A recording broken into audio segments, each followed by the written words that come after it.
This video is about the ambiguous case when we're solving for an angle using the law of sines. Now you may be thinking, if I use the law of sines, how can my answer be ambiguous? So that's what I'm going to explain first. For any given triangle with angles A, B, and C, the sum of those angles has to add up to 180 degrees. That means that each angle independently needs to measure between 0 and 180 degrees. Now if we look at our unit circle from 0 to 180 degrees, so this is where our angles A, B, and C are allowed to lie on our unit circle.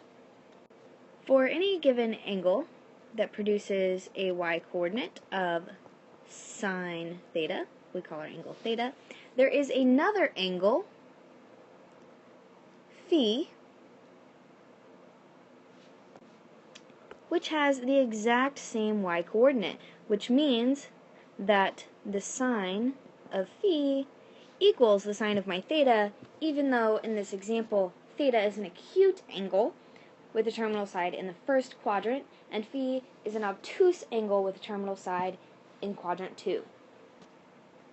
If you're using a calculator and you type in sine inverse of an angle, it's going to give you the angle there in quadrant 1. It's not going to give you the obtuse angle, even though that may be the answer you're actually looking for.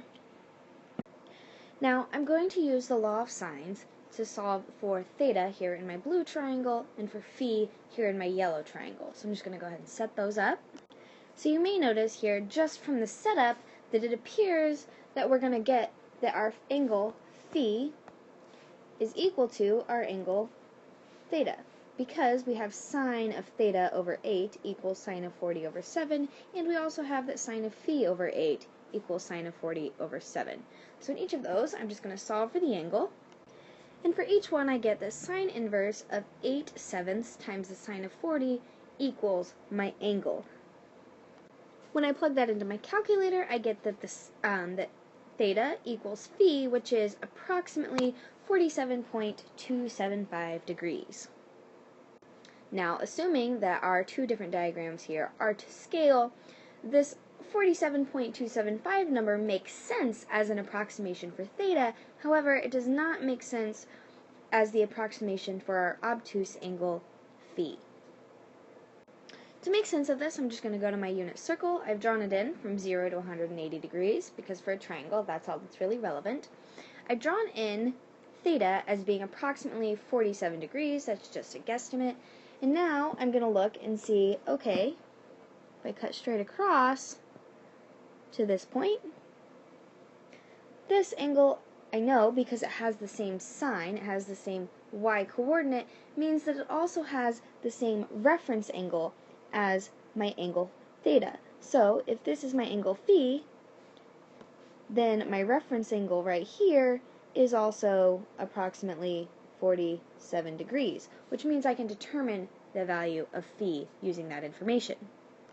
Phi is simply going to be the difference, so I'm going to take 180, because that would be this entire angle, and I'm going to subtract off this approximately 47 number, and that will give me what I have left. So that'll be my angle phi.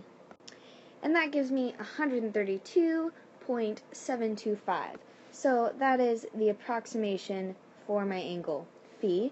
If we go back to our diagram here, for this obtuse angle, that makes perfect sense. That looks like it could be about 32 degrees. That makes sense. So something really interesting, the way we found the value of our angle phi here was to subtract it from 180 degrees. The value of the sine that we got, we subtracted it from 180 degrees, which means that when we solved for phi, what we actually found here was this angle on the outside of our triangle, not the angle on the inside, which is the one that we meant to find.